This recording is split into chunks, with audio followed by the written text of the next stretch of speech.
నేను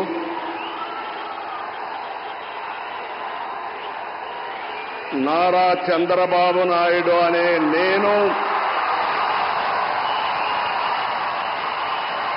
శాసనం ద్వారా నిర్మితమైన భారత రాజ్యాంగం పట్ల నిజమైన విశ్వాసం, విధేయత చూపుతానని, భారతదేశ సార్వభౌమాధికారాన్ని, సమగ్రతను కాపాడుతానని ఆంధ్రప్రదేశ్ రాష్ట్ర ముఖ్యమంత్రిగా నా కర్తవ్యాలను శ్రద్ధతో, అంతఃకరణ శుద్ధితో నిర్వహిస్తానని, భయం గాని, పక్షపాతం గాని, రాగద్వేషాలు గాని లేకుండా రాజ్యాంగాన్ని, శాసనాలను అనుసరించి ప్రజలందరికీ న్యాయం చేకూరుస్తానని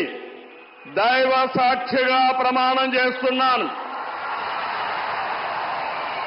నేను నారా చంద్రబాబు నాయుడు అనే నేను ఆంధ్రప్రదేశ్ రాష్ట్ర ముఖ్యమంత్రిగా నా పరిశీలనకు వచ్చిన లేదా నాకు తెలియవచ్చిన ఏ విషయాన్ని నా కర్తవ్యాలను సక్రమంగా నిర్వహించేందుకు అవసరమైన మేరకు తప్ప ప్రత్యక్షంగా గాని పరోక్షంగా గాని ఏ వ్యక్తికి లేదా వ్యక్తులకు తెలియపరచునని లేదా వెల్లడించని దైవ సాక్షిగా ప్రమాణం చేస్తున్నాను.